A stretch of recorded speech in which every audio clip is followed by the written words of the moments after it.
right, good morning, everybody. Today is Wednesday, December 6th, 2016, and this is Before the First Cup with Jules here on UCY.TV.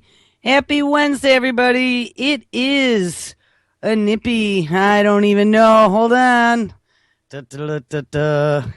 I'm a little behind the eight ball.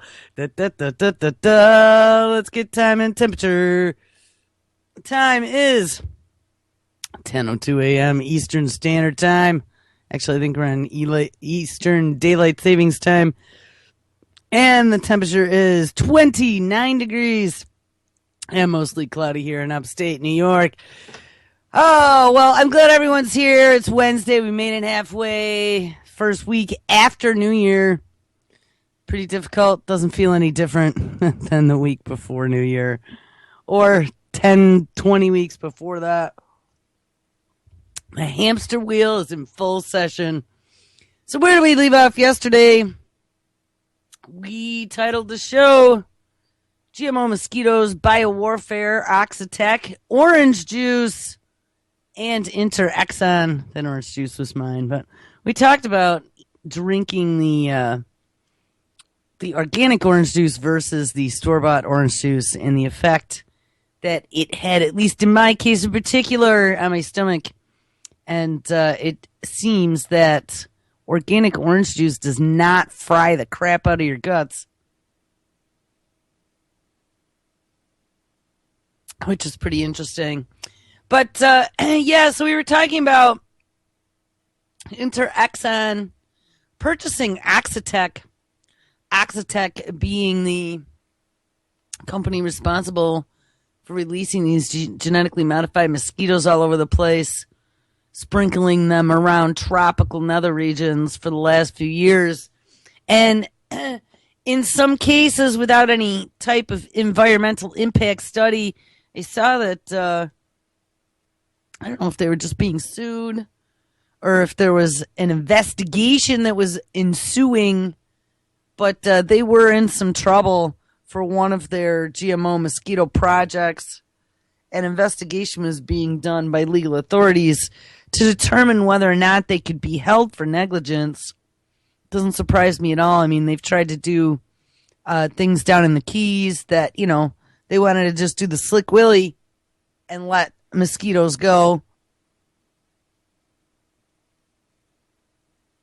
And then they just mysteriously blew into town anyway after the people said that they didn't want the mosquitoes. But, look, I'm going to tell you what. We've been talking about these genetically modified mosquitoes and Ebola and all these formerly tropical diseases that now are spreading to places that typically weren't warm enough. We had dengue fever showing up in some of the most curious places last year. You remember, dengue showed up in Japan. They were like, oh, we don't know how it showed up in Japan. I haven't seen this in Japan in 50 years. Must be global warming. That's what they said. And we laughed about it. Global warming. Well, New York Times, January 4th, 2016. The U.S. becomes more vulnerable to tropical diseases like Zika. Because of why? Because of climate change. Tropical diseases. So, you know, there's an agenda here as these diseases are marching forward, and they had maps showing them now marching forward from the lower southern warm, toasty regions now all the way right up to our border, knocking to get in. Tropical diseases, some of them never before seen in the United States. And I mean, they even use my raisin eyebrow words, right? Anytime they say never before seen, first time ever, we don't know where it came from. Yeah, those are usually signs. Tropical diseases, some of them never before seen in the United States, are marching northward as climate change lets mosquitoes and ticks expand their ranges. So, hey, if flying little vaccine distributing genetically modified freak mosquitoes aren't bad enough. Remember, we had looked at last year, and there's no one who could argue with me, we had looked at the former biowarfare program, Plum Island, its association with some of the Operation Paperclip scientists that they brought over, who, like, spent their careers studying using insects as disease vectors to spread biowarfare agents. Oh, yeah, evil, evil people like that who came and worked for us and helped us develop weaponized insects. That was a long time ago, and don't worry about it because Richard Nixon inked the agreement that said that we couldn't practice that stuff anymore. And it's kind of evil, right? Well, maybe not, because we now have all kinds of disease ticks on the loose, right? Ticks can even spread bubonic plague, just like fleas can. But we also found out there was some new tick-borne disease, and I don't remember what the name of it was, but we played that clip a few times. Up in New Hampshire, Massachusetts, they had seen it, or Maine. It was up in the upper New England. But it's spreading, and it's worse than Lyme disease. There is no treatment whatsoever, and you better hope that your doctor can keep you comfortable because you're going to die. Yeah, that was frightening. And then again was just like Lyme as far as being able to transmit it via a simple bite.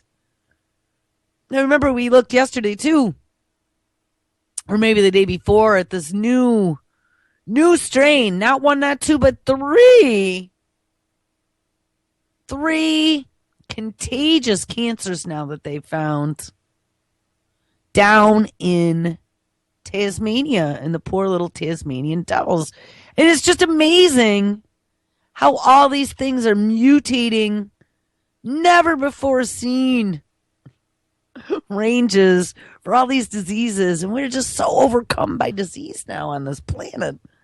It's just incredible. We might have to roll out a bunch of new vaccines. Oh, wait. Oh, I get it now. Yes, and then get the medevac. Google medevac drones. I saw one of the tests. I had looked at the story before. I mentioned doing the first Amazon test and it was delivering vaccines. Couldn't find that story yesterday when I tried to look it up, but I remember reading that. But what I did find is when Google was doing some testing on their new products, maybe it was Google, they had delivered couple different things to a farmer in an outback in Australia. One of those things were cattle vaccinations. So I thought that was pretty nice. Go Google. All right. Anyway, so let's get back to climate change. So climate change is going to kill us all. It's going to make the mosquitoes, the flying disease vector mosquitoes, that have way more diseases than West Nile like we're used to. That's about the worst we ever had up here, really. We had Lyme disease, and ticks are always bad, but this last year, they were supposed to be of pandemic proportions. They warned us that the woods are going to be so loaded with them. And we did a few shows on ticks. Ticks are so tiny. If you see some examples of what ticks look like, and there are some that are big, and of course if you're going to have a big swollen one that's sucking blood off you, you're probably going to feel it. But some of the little tiny ones are literally like a grain of pollen, the size of a head of a pin, if that even. And once those burrow into you, those little fangy poisons that they have. More little biting freaks. These are jumping freaks, not flying freaks like the mosquitoes. But who knows what they've done to them? Guys, there was a lot of strange stuff. If you don't believe me, and I know you guys do, I mean, people who don't normally listen to this show, if you don't believe me, dig into Plum Island. And that's the same Plum Island now that they're moving to the heartland off of the coast of New York City. They're now moving it to the heartland, Kansas, Manhattan, Kansas, mind you, where they're going to take some of the most virulent pathogens known to man and to animal, mind you, because that was studying a lot of different animal diseases at that Plum Island. And it's going to drop it smack dab in the middle of the country, right in Tornado Alley. All right, anyway, back to climate change, mosquitoes, and ticks expanding their ranges. So anyway, because of climate change, yes, the march northward of all these pesky little insects that carry lots of disease has started. But according to scientists, that does not mean that epidemics will break out. No, don't worry about it.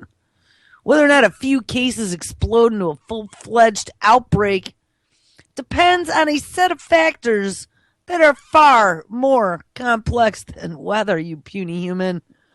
How silly of you to think so. Well, the list of scary bug-borne illnesses seems to get longer and longer every year. Lyme, West Nile, Chagas, dengue, chickamauga, and now Zika. The first case, which turned up in Puerto Rico last week, and I told you that it was all about Brazil, northeastern Brazil, and then it was like, oh no, it's spreading, and now it's in Puerto Rico, right to the south. Some factors in the new spread are, for now, unstoppable, say scientists. The weather is hotter. The airfares are cheaper. I just saw last night, speaking of cheap airfares, I saw last night, it was weird, it was in Facebook. It's like, oh, got the winter blues. There's a JetBlue ad. They were like, oh, cheap tickets to all kinds of cities. I actually saw it at Rochester. You don't normally get them out of Rochester because we're just a little rinky-dinky airport. But out of Rochester to New York City, $109. Actually, it might have been $94. I haven't seen them that cheap, though that's one way. We used to get that for a round trip when right around college time. But still, that's pretty cheap. But this is not the time of year you really want to go to New York City either, especially if you don't know anybody. All right, anyway. So, yes, some factors in the new spread are for now unstoppable, scientists say. The weather is hotter. Airfares are cheaper, meaning humans travel more than they did a decade ago. And cities in the tropical countries are becoming more crowded, creating nurseries, like the way they put it, creating nurseries for each disease. You know, story I read a few days back in regards to how the Zika made it to Brazil. They were trying to say that it was the World Cup. Did you guys see that? It was World Cup, and they had like some canoe competition or boating competition of some kind. And it must have rowed up on the canoe with the contestants from, I don't know, were they coming from another tropical island somewhere? I really don't know. But all I imagine was this crew in a canoe with all these freaking mosquitoes flying around their heads and then showing up in Brazil.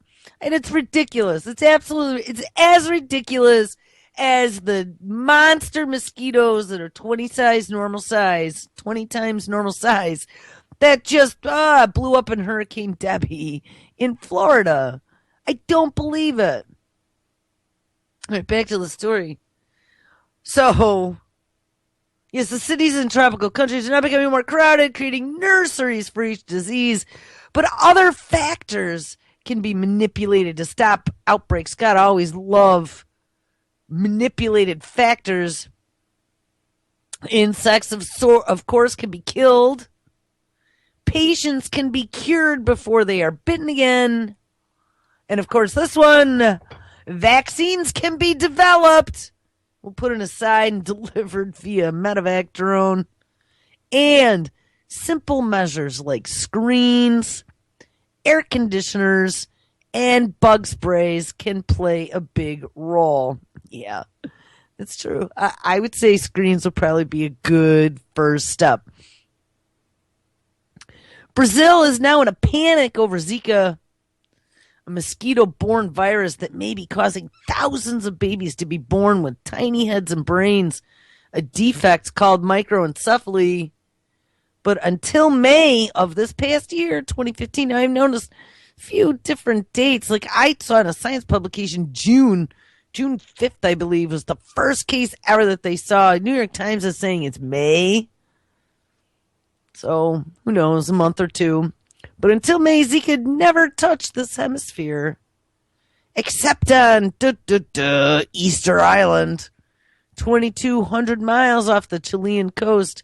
But now it circulates in how many? 14 Latin American, Caribbean countries and Puerto Rico. Oh, what? Are those some of the same countries that Oxitec released some of their genetically modified mosquitoes in? Oh, I think it is.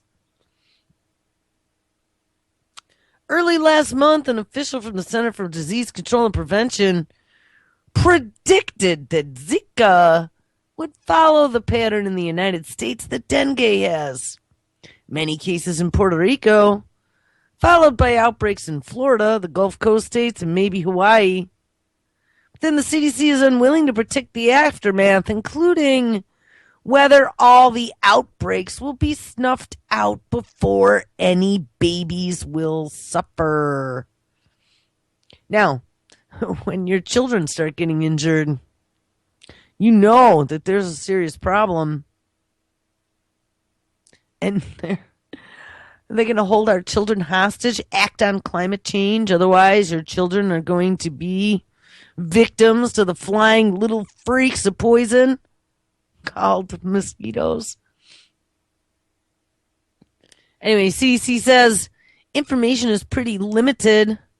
According to Dr. Aaron Staples, a CDC epidemiologist on vector-borne diseases of Brazil's outbreak, there has not been enough testing for Zika, so it is not known how many women have been infected. Prominent virologists say Zika plays a role in microencephaly, but they are not sure that it is the only cause. It may depend, for example, on whether the mother was previously infected with dengue, a related virus. How far the infection can spread in the United States will depend on whether the Asian tiger mosquito, and that is this is a little bit different one. It's not the Aedes aegypti. This is the Aedes alopecia. These words first thing in the morning are pretty funny. Albopictus. Yes, the Aedes albopictus mosquito, which turns out to transmit just as efficiently as the Aedes aegypti, which is the yellow fever mosquito. The yellow fever mosquito is not usually seen much farther north than Washington, D.C. and Kentucky. Well, phew for me in New York. But the chill-tolerant Asian tiger mosquito is sometimes found as far north as New York and Chicago. Woo! Now that's some cold weather for mosquitoes.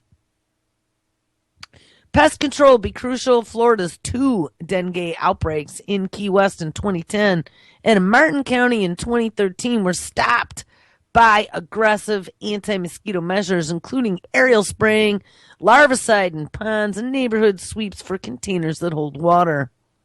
Zika's arrival in the hemisphere only 1 year. Yeah, how amazing is that?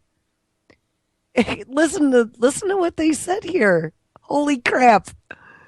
Zika's arrival in this hemisphere only 1 year after Chickamauga is, quote, probably a coincidence, unquote. says Scott C. Weaver, the director of the Institute for Human Infections and Immunity at the University of Texas Medical Branch in Galveston. Both outbreaks demonstrate that illnesses do not inevitably follow weather patterns. They often follow linguistics or ethnic ones. Wait a second. Keywords. Now, didn't we discover when we were looking at Ebola that there was some evidence that some of these quote unquote never before seen, oh my God, mutating viruses that are appearing all over because of climate change seem to be targeting people because of their ethnicity or their genetics? Yes, there really was some question about that. And now they make a comment in here about outbreaks show that illnesses don't inevitably follow the warm weather patterns. No, they might follow your language like all Spanish-speaking countries or ethnic ones. Now that's just beyond superstitious. Yeah, because I'm a banana-eating country.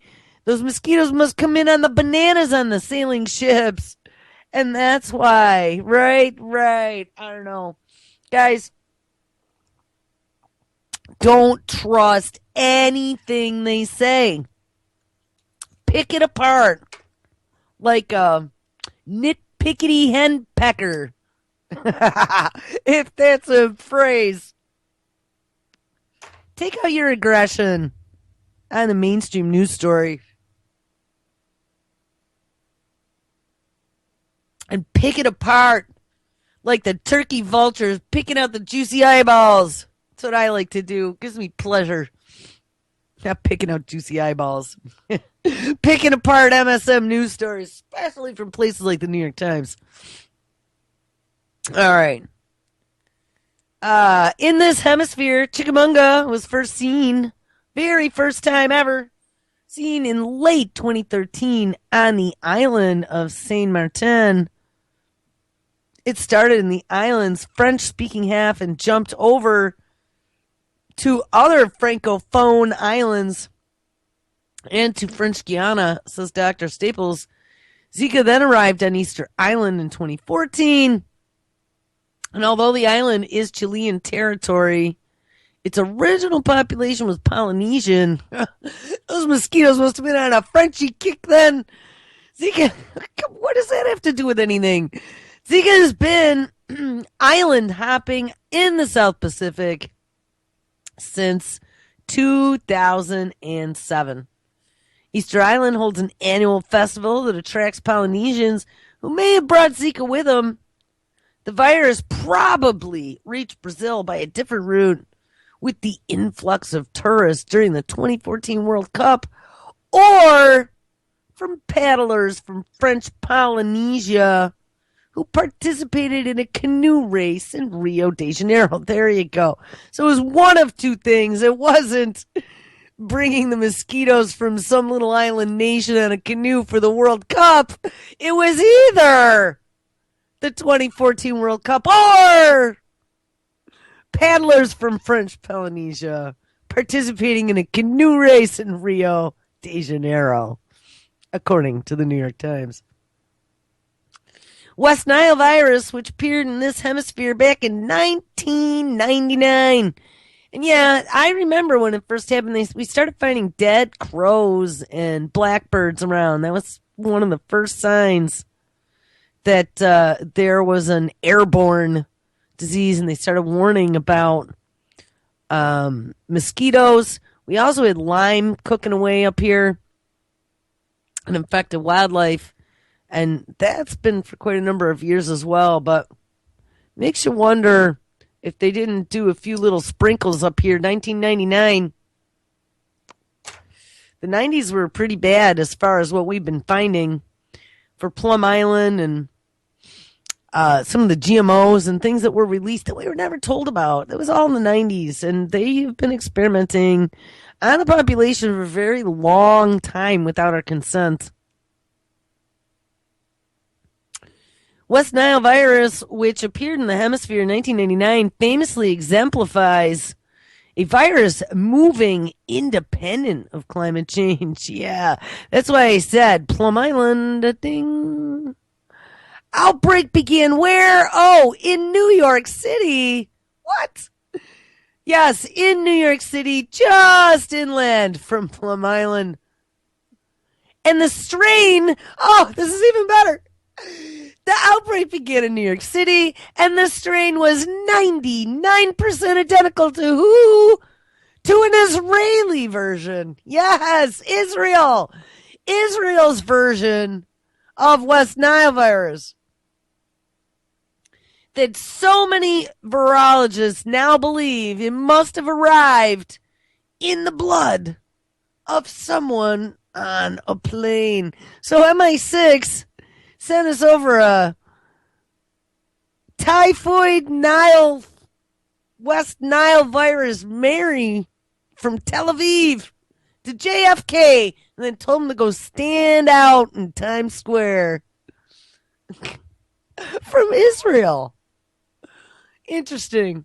First cases were in Queens. Oh, so they didn't send him to Times Square. They sent him to Queens. Home to the Kennedy National Airport. So, all right, he didn't fly into JFK. Oh, yeah, he did. Wait, Kennedy. Yes, he did. He flew into JFK. So the virus might also have been hiding with one of those pesky stowaway mosquitoes. Come on! Now, we have stowaway mosquitoes from Israel coming on planes. Is that what this is saying? Oh, my God. West Nile virus then from the one single Israeli West Nile virus mosquito in Queens spread slowly out west, halting each winter as the mosquitoes died off. And the birds they fed on flew south. Oh, birdies. I mean, what is this? They're like telling a storybook about the arrival of West Nile virus in 1999 in New York City.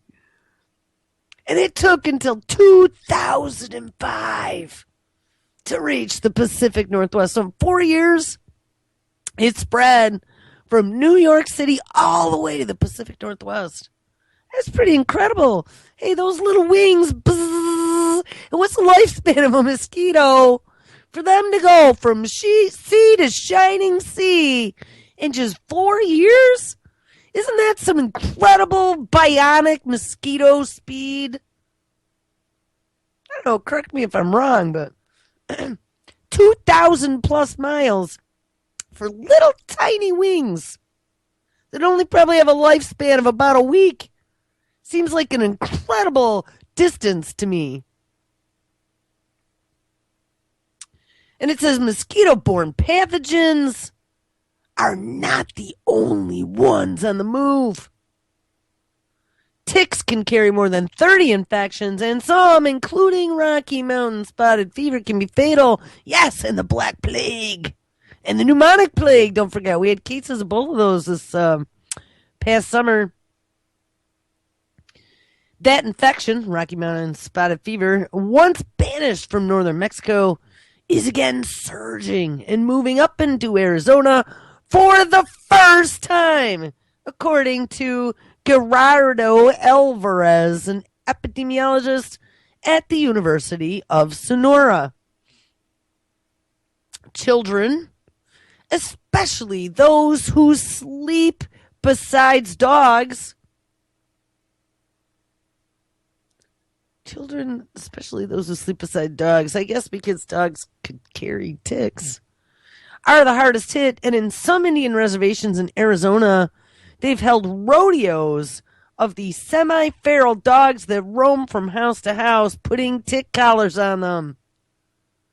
Elsewhere in the United States, the Gulf Coast tick is expanding north as well. And other species that carry a combined 18 infections and infectious bacteria are now being found in all kinds of new places. Notice they're not even talking about another type of infestation. I don't know if you guys have looked at any of this or if you do any type of traveling, but if you do traveling, there's like a major epidemic, from what I've been reading, of bed bugs in New York City. And I don't just mean hotels, and I don't mean just some little shitty hotel. I'm meaning like everywhere, all over, including the expensive hotels and in the taxi cabs. They're finding them. And they get on you, they get on your luggage, they travel everywhere, and they suck blood. Yeah, look into New York City's epidemic with bed bugs, and they're having a really hard problem controlling those.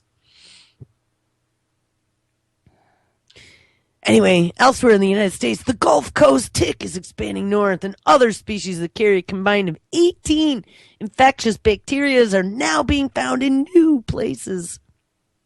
The importance of living conditions and medical treatment is exemplified by malaria, one of Billy Gates' favorites. And it once was widespread in the South and raged as far north as Boston, Massachusetts in the hot summers. It must have been before my time. But in this newfangled age of jet travel, almost 2,000 Americans return from overseas with malaria each year, but these outbreaks do not occur because the victims are usually treated quickly and they kill the parasite in their blood. Hey, we're going to have Google Medevac treatment and diagnosis drones at the push of a touch button on that newfangled smartphone of yours. You just wait and see. I'm sure Google is going to have some malaria treatment for you. Quinine water.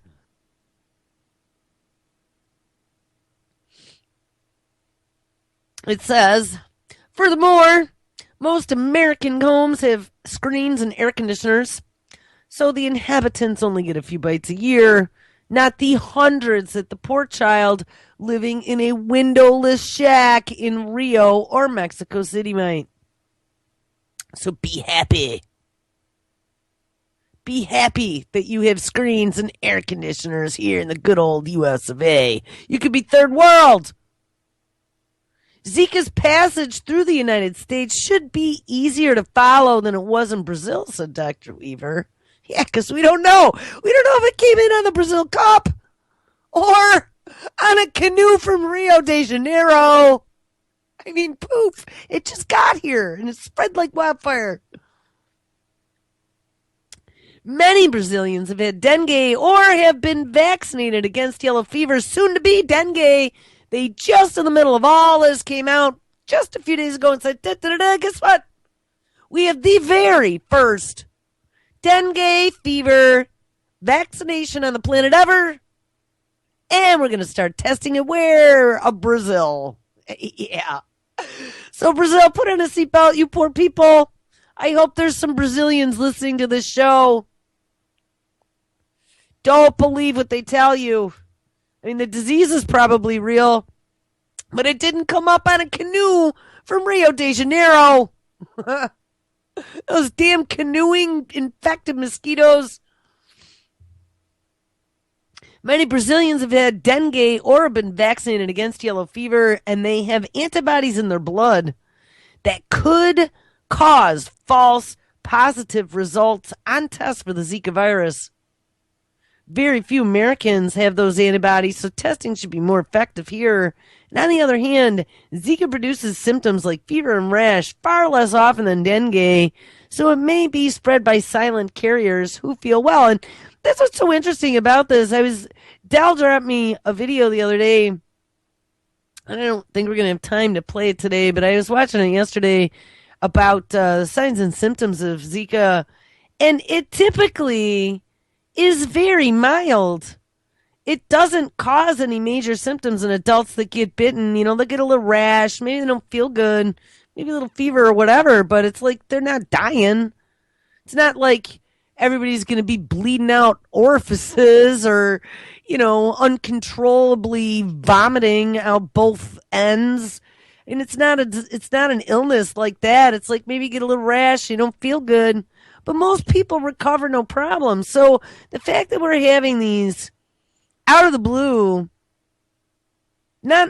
and like a lot of these mothers didn't even know, and that's why they were saying, well, we're not even sure. Maybe they didn't get bitten by mosquitoes with the Zika. Maybe it had something to do with the original dengue outbreak that's causing this microencephaly. But to me, it just seems pretty extreme. If it's not really going to cause any major symptoms in the adult, and they're thinking that these birth defects are now being caused by this, especially after Oxitec just released those genetically modified mosquitoes, like we've said here. We've been establishing this now for 2 or 3 shows. But it bothers me because there's just such a big, bold Sharpie line between the two. Like, not just in a black Sharpie, like in those rainbow-colored 22 Sharpies. We can get the purple and the gold. Just all the lines with big arrows pointing from one to the other. It's very horrifying. And now, Oxitec was bought by an even more dubious company, Interexon, that owns all these other great ways to genetically modify things and then release them to the American public. Or the global public, for that matter. Like those, never browning apples that they want to put in Johnny's lunch. All right, let me see where I was. I get all wound up and then I lose my place. So very few Americans have these antibodies, so testing should be real easy with the Medevac drone. On the other hand, 2016 is going to be the year of the drones. You wait and see. On the other hand, Zika produces symptoms like fever and rash far less often than dengue, and so it may be spread by silent carriers who feel well. And yeah, that's the other thing. Some of these viruses actually are transmissible then between people. So it's not just mosquito to person, and then potentially person to person. That sounds like the makings of a pandemic to me. In 2009, Dr. Weaver was the co-author of a paper that foresaw the emergence of the Zika virus in the Americas. Although he envisioned Japanese encephalitis, he envisioned the Zika moving up into the Americas, but when he was envisioning how this was all going to work out in his evil mind, which I don't know, I don't really know anything about Dr. Weaver, but it's just wonderful how they envision these scenarios. He envisioned it with Japanese encephalitis and Rift Valley fever as the 2 greatest threats. He ranked Zika in the quote-unquote also keep an eye on category with yellow fever and Mayaro virus. We haven't heard that one yet. Mayaro. Don't worry about it. They're saving that one for after June. I don't know. Mayaro. We'll have to look that one up.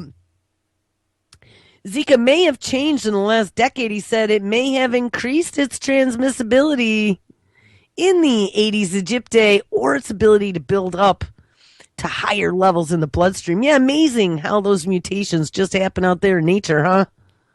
Nothing to do with the genetically modified Oxitec mosquitoes at all. Shh. And in the scientific community, it has caught many of us by surprise, added Dr. Weaver. Before 2007, Zika was pretty much obscure, he says. And that is the end of the New York Times story. So look how amazing. It was obscure before 2007. 2008, as a matter of fact, the year they turned on that Large Hadron Collider, I'll never forget that. I used to keep a blog back in those days. I was like, uh-oh, shit's going to get weird now. You just wait and see. We'll look back on this and go, wow, what happened in the days before all the crazy? And it did. Got real weird. The reason why I bring that up is because and I don't think we ever did these stories about black holes, dark matter, and the heating of the Earth's core, but there was some research out there that was showing that potentially our interaction with dark matter, and they've been doing a lot of dark matter searching not only in space, but with the Large Hadron Collider and trying to create it. But there was research going on showing how dark matter and us passing through like dark matter planes or whatever they call them in space is causing our core to heat up. Yes, the core. And as the core of the planet heats up, guess what else heats up? Oh, what? The planet. Yeah. And I had begun postulating, I'm like, we're doing all this mad science like at a cosmological level. Playing with and I mean, we're doing it at so many levels, at a nano level, at a cosmological level, micro and the macro, to the extreme. So looking at the macro to the extreme, the Large Hadron Collider and all the space stuff. I just lost my train of thought. I hate when I do that. I looked at chat. Damn.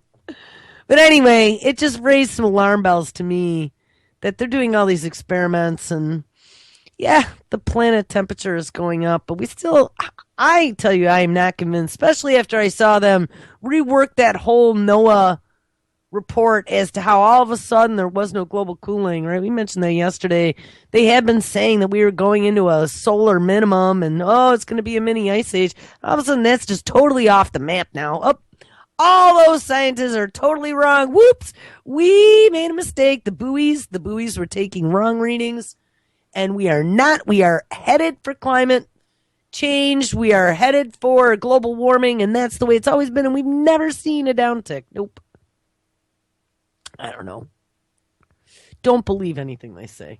Read, be sarcastic, decode, and eventually the answers sort themselves out. Actually, I saw something the other day talking about being sarcastic. I don't know if we'll get there. All right, so that's the end of that story. So we knew it was coming. Zika, of course, made the headlines just like Ebola. And they amped and ramped it up. And now they're going to use it to spin their agenda. And their agenda happens to be, it's climate change. So here come all these weird newfangled things that only were in the tropical nether regions. And they're going to end up here in the good old US of A. And start mutating humans so that we might have to get some sort of newfangled vaccination would be my guess on that one. So I'm not really sure where we're going to jump off. I have had probably a week's worth of shows queued up and multiple browser crashes, so I've tried to reconstruct, and I think I put together a good progression today. Here's one out of the Daily Mail. I know some people hate this publication, but this one was a pretty good one.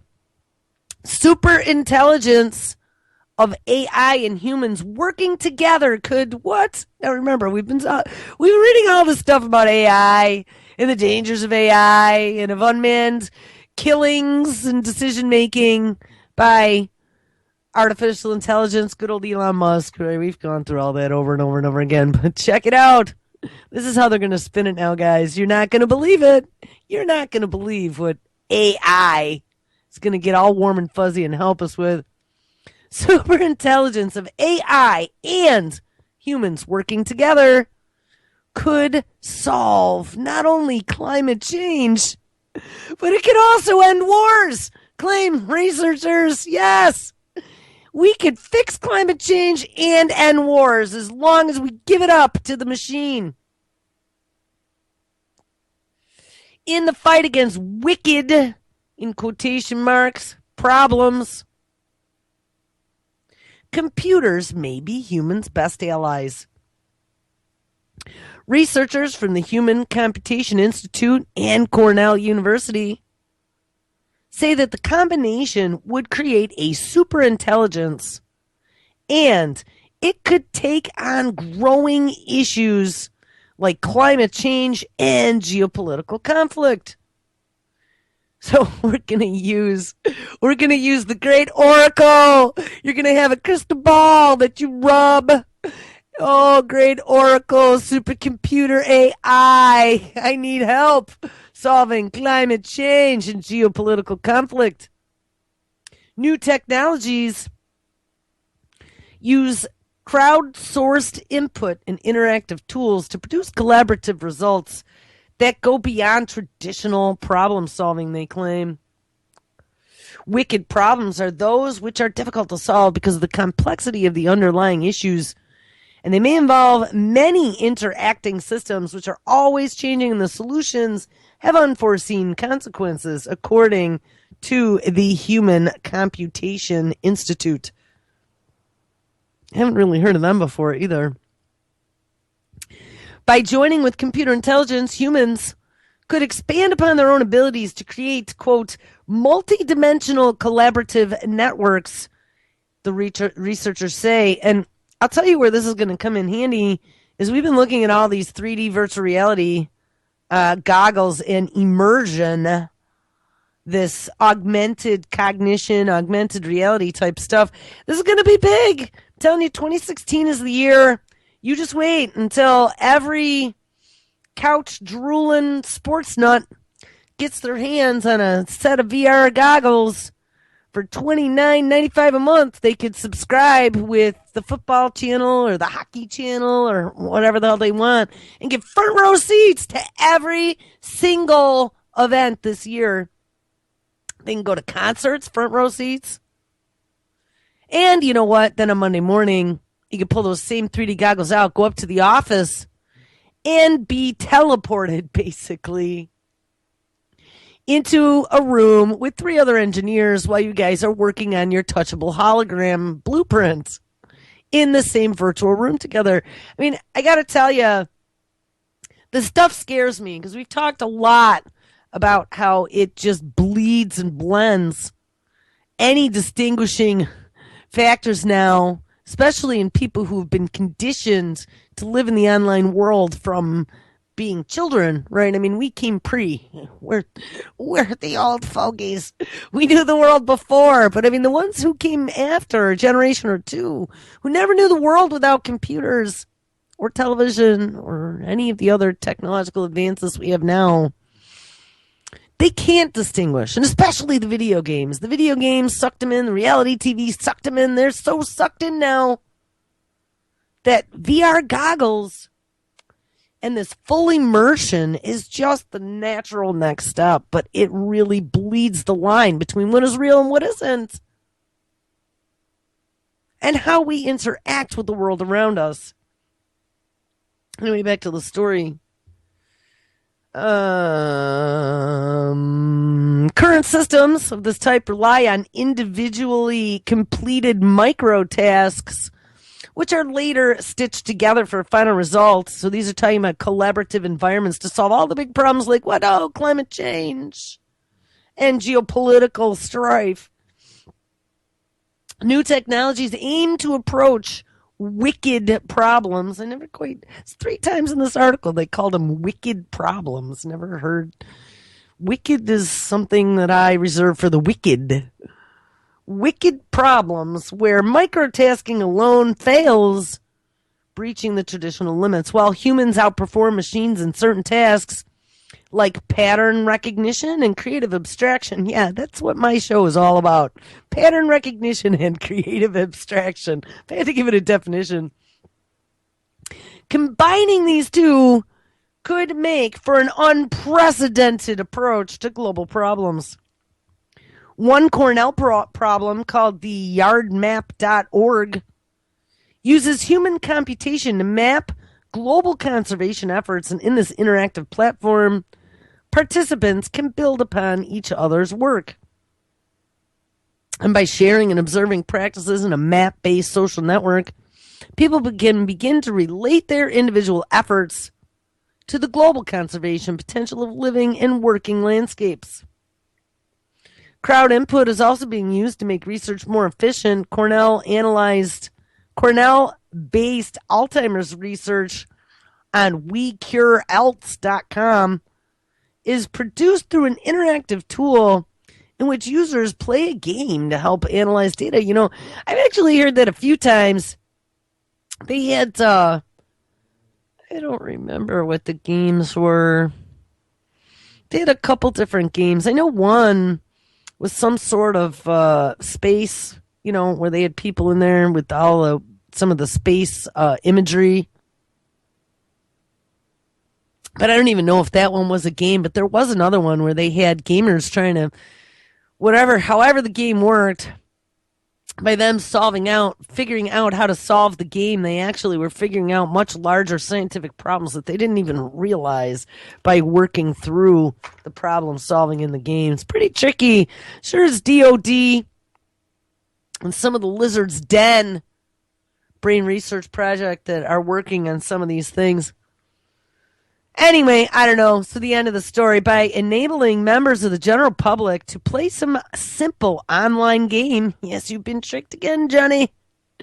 We are expecting to reduce the time to treatment discovery from the decades to just a few years. And that gives us an opportunity for anyone, including the tech-savvy generation of caregivers and early stage Alzheimer's patients, to take matters into their own hands. Wow, that was a very odd story. So are they talking crowdsourcing? I don't know.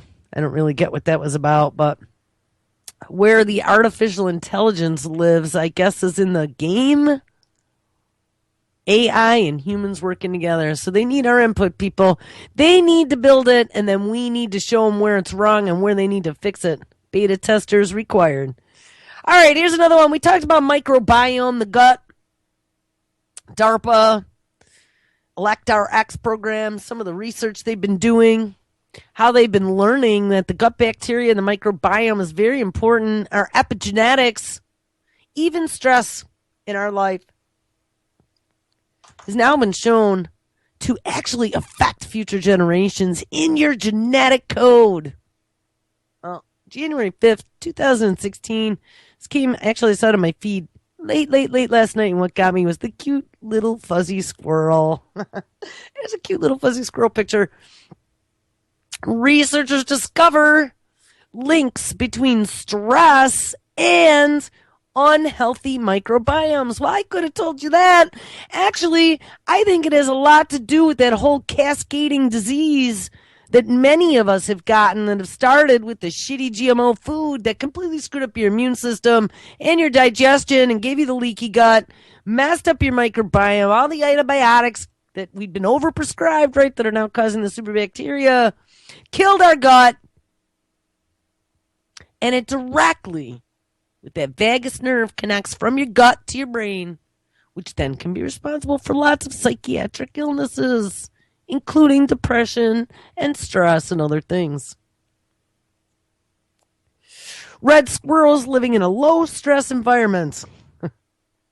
I know, damn, we wouldn't want to have stressed out squirrels now, especially in a small room. Red squirrels living in a low-stress environment harbor healthier communities of microorganisms, a result that may hold implications for human health, according to a new University of Guelph, PH-led study. I believe University of Guelph is up in Canada. Researchers tested squirrel microbiomes, those little tiny squirrel microbiomes, and analyzed the animal's stress hormones. Why couldn't they, test human microbiomes and then take ones that are in a high-stress environment, ones that are in a low-stress environment, test them? Why are we doing stressed-out, non-stressed-out squirrel? Oh, my goodness. I don't know, guys. I'm a little slap-happy this morning. This is all just seeming amusing to me. Researchers tested squirrel microbiomes and analyzed the animal's stress hormones, and their study appeared in the Journal of Biology Letters. Microbiomes are communities of microorganisms living in and on the bodies of all living things, including people. Found in the mouth, I didn't realize they were in your mouth too, but I guess so. Found in the mouth and gut and on the skin, microbiomes consist of a mix of beneficial and potentially harmful bacteria that changes constantly and can affect the host's health.